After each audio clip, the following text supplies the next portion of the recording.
Assalamualaikum warahmatullahi wabarakatuh. Bismillahirrahmanirrahim. Kita lanjutkan kajian kita di dalam melanjutkan kajian hak asasi manusia dalam perspektif sejarah oleh Budi Basuki. Bismillahirrahmanirrahim. Islam dan negara barat.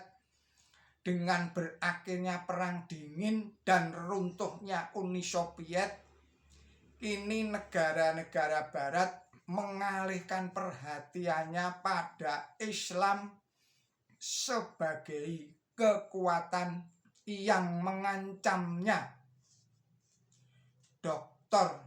Ruslan Abdul Ghani sebagaimana dikutip di dalam Mingguan Simponi Romawi 4 Juni 93 mengungkapkan pernyataan Arnold J. Toynbee, seorang sejarawan Inggris, yang mengatakan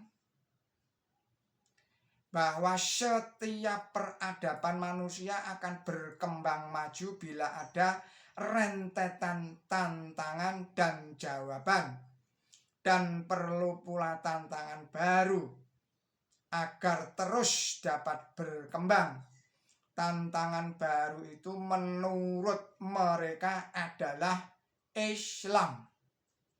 Profesor Samuel Huntington, seorang pakar politik, dalam sebuah wawancara dengan majalah Tone, sebagaimana dikutip tabloid Jumat 93 Romawi 4.21 mengungkapkan bahwa musuh utama negara-negara barat di masa depan adalah dunia Islam.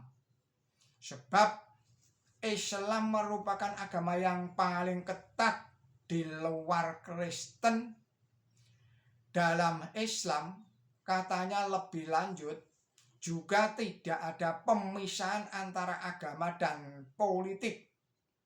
Karena itu dunia Islam kini sedang tumbuh semangat kebangkitan.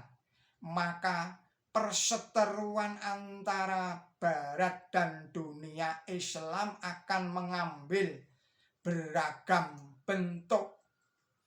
Sementara itu tampaknya hak asasi manusia lah yang mereka gunakan sebagai alat untuk memusuhi Islam. Berbagai tindakan dan sikap yang mereka lakukan terhadap negara-negara Islam atau negara yang mayoritas penduduknya Islam membuktikan benarnya asumsi ini. Yang jelas, hak asasi manusia sudah menjadi alat politik bagi Amerika Serikat dan Eropa Barat. Pemberian gelar Dirty Dozen kepada 12 negara tersebut di muka tadi itu karena 12 negara itu tidak mau mengikuti kehendak politik mereka. Pakistan misalnya, yang dulu menjadi bentengnya Asia Selatan dalam menghadapi Uni Soviet, kini dituduh sebagai gudang teroris lantaran menjalin hubungan baik dengan Iran dalam menggarap Republik ex Uni Soviet yang mayoritas penduduknya Muslim, juga Iran yang pada masa Syekh Reza Pahlavi dianggap sebagai anak emas, tetapi setelah Syah digulingkan oleh Imam Khomeini, Amerika Serikat berbalik memusuhi dengan memasok senjata kepada Irak ketika dua negara itu berperang. Kemudian yang belum lama kita saksikan adalah bagaimana Amerika Serikat hendak melumatkan Irak dengan serbuan-serbuan membabi buta dan dengan biaya yang sangat mahal. Persepsi hak asasi manusia Barat ditolak. Konferensi hak asasi manusia di Wina yang diikuti oleh 171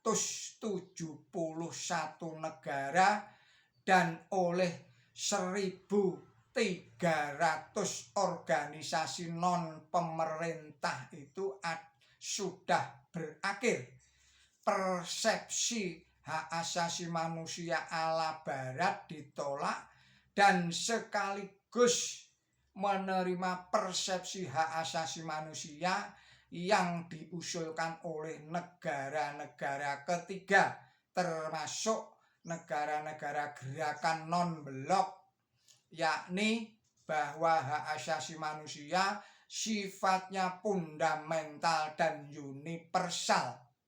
Universal dalam arti tidak terbagi, saling ketergantungan dan saling terkait. Bagaimanapun akhirnya yang benar pasti menang. Demikian kajian dari Budi Basuki. Billahi taufik wal hidayah. Wassalamualaikum warahmatullahi wabarakatuh.